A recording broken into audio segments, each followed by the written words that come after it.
इन दिनों बारिश का मौसम चल रहा है। जहां तहां बारिश हो रही है। बारिश से कुछ फायदा भी है तो कुछ नुकसान भी है। रामगढ़ गांव किसानों से भरा है। वहां के सभी लोग किसान हैं और अपने अपने खेतों में फसल उगाते हैं और बाजार में बेचते हैं, जिससे उनके पास कुछ पैसे भी आ जाते हैं। तो उन पैसों से उनका घर चलता है। उसी गांव में रमेश रहता था। रमेश अपने परिवार के साथ खुश था। रमेश के घर में रमेश की पत्नी, रमेश की माँ और रमेश का एक बेटा था। रमेश अपने परिवार के साथ छोटी सी कुटिया में खुशी से रहता था। रमेश के पास एक खेती थी जो अच्छी फसल उगाती थी। उसी गांव में एक सेठ रहता था। सेठ की नजर रमेश की खेती पर थी। सेठ रमेश को हमेशा बोलता था कि खेती बाड़ी में क्या रखा है, इस खेती को मुझे बेच दो। लेकिन रमेश हमेशा उस सेठ को मना कर देता था। रमेश इस बार अपनी खेती में सब्जियां उगाया था। सब्जी बाजार में बेचने लायक हो गई थी। रमेश अपनी पत्नी से बोल रहा था कि भाग्यवान, इस बार बहुत अच्छी खेती हुई है। इन सारी सब्जियों को बेचकर जो पैसे मिलेंगे उन पैसे से हमारी मदद हो जाएगी। इतना कहकर दोनों अपने घर चले जाते हैं। बारिश की मौसम भी आने वाली थी। कभी भी बारिश आ सकती थी। एक दिन उस गांव में बहुत ज्यादा बारिश हुई, जिसके कारण फसल बर्बाद हो गई थी। लोगों के घर तक पानी आ गया था। लोग खाने के लिए तरसने लगे। बारिश के वजह से रमेश की भी फसल बर्बाद हो गई, जिसके कारण घर में खाने के लिए अनाज नहीं था। रमेश अपने मन में सोचता है कि अब मैं अपने परिवार को कैसे संभालूंगा, परिवार का भरण पोषण कैसे करूंगा। तभी उसकी पत्नी बोलती है, क्यों ना हम अपने घर को गिरवी रखें और उन पैसों से समोसे की दुकान खोलें, जिससे हमें परिवार को चलाने में मदद हो जाएगी। रमेश कुछ सोचता है और अपनी पत्नी से बोलता है, तुम ठीक बोल रही हो। समोसे बेचकर जो पैसे मिलेंगे उन पैसों से हमारी मदद हो जाएगी। इसके अलावा हमारे पास कोई साधन भी नहीं है। अगले दिन रमेश अपने घर को गिरवी रखने के लिए उसी सेठ के पास गया और बोला, सेठ जी, मैं अपने घर को गिरवी रखने आया हूँ, मुझे पैसे की ज़रूरत है। उन पैसे से मैं समोसे की दुकान खोलूँगा, जिससे मेरी परिवार की मदद हो जाएगी। सेठ अपने मन में सोच रहा था कि इससे अच्छा मौका मुझे कभी नहीं मिलेगा। इस रमेश की खेती और घर को गिरवी रख देता हूँ, इसके बदले में कुछ पैसे दे देता हूँ। अगर रमेश पैसे को न चुका पाया तो गिरवी रखा हुआ घर मेरा और ज़मीन भी मेरा। कुछ देर बाद सेठ बोला, ठीक है। रमेश का घर और जमीन को गिरवी रखकर उसके बदले में सेठ रमेश को कुछ पैसे दे देता है। रमेश पैसे लेकर बाजार जाता है और समोसा बनाने की सामग्री लेके आता है और दोनों पति पत्नी मिलकर समोसा बनाने लगते हैं। दोनों मिलकर अपने समोसे की दुकान खोलते हैं। रमेश की दुकान कुछ दिन तक नहीं चला, लेकिन कुछ दिन बाद रमेश की दुकान चल पड़ी। दोनों की मेहनत रंग लाई। गांव के लोगों को समोसे काफी पसंद आने लगे और बारिश का मौसम भी खत्म हो गया। रमेश अपनी दुकान के पैसों से घर और जमीन को गिरवी से निकाला और अपनी खेती में फिर से फसल उगाया।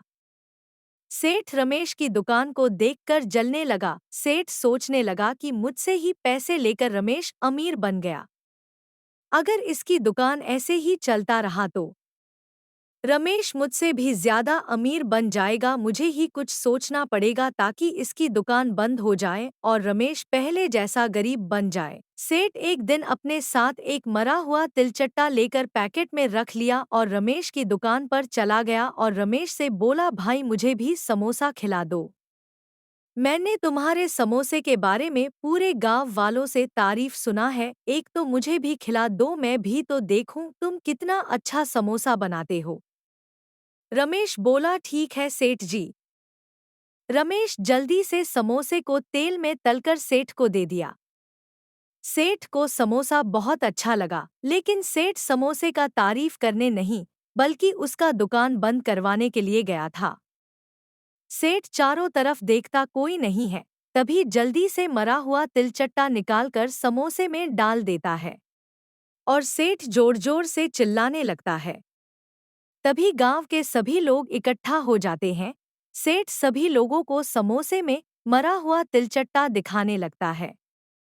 तभी रमेश बोला, सेठ जी, मैं और मेरी पत्नी बहुत सावधानी से समोसा बनाते हैं, पता नहीं आपके समोसे में तिलचट्टा कैसे पड़ गया, मुझे क्षमा कर दीजिए सेठ जी।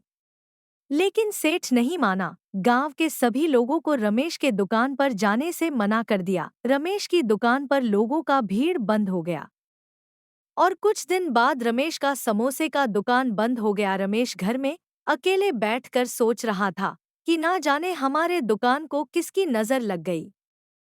तभी रमेश की पत्नी बोलती है, अब हमारे पास सिर्फ खेती का ही सहारा है। रमेश कुछ दिन बाद अपने खेत में सब्जी उगाया। सब्जी बेचने लायक हो गई थी। सेठ ने सोचा, क्यों न इसके खेत में चूहे डाल दिया जाए ताकि इसकी सारी सब्जी खराब हो जाए। सेठ बहुत सारे चूहे को ले जाकर रमेश की खेत में डाल दिया। चूहों ने रमेश की सब्जी को खराब कर दिया। अगले सुबह रमेश सब्जी को बाजार ले जाने के लिए सब्जी तोड़ने आया तो रमेश ने देखा कि सारी सब्जी चूहों ने नष्ट कर दिया है। रमेश सोच में पड़ गया और अपने मन में बोला, इतने सारे चूहे आए कहाँ से? लगता है कोई हमारी सब्जी को बर्बाद करना चाहता है। आज रात को सब्जी की रखवाली करनी होगी, तभी चोर पकड़ा जाएगा।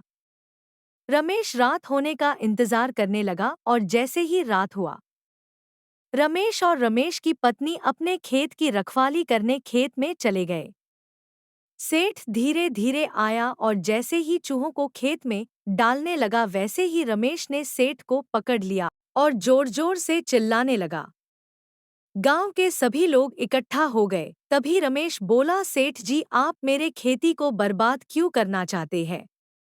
और आपके वजह से मेरा दुकान भी बंद हो गया। तभी सेठ बोला, मेरी नज़र तुम्हारे खेती पर थी।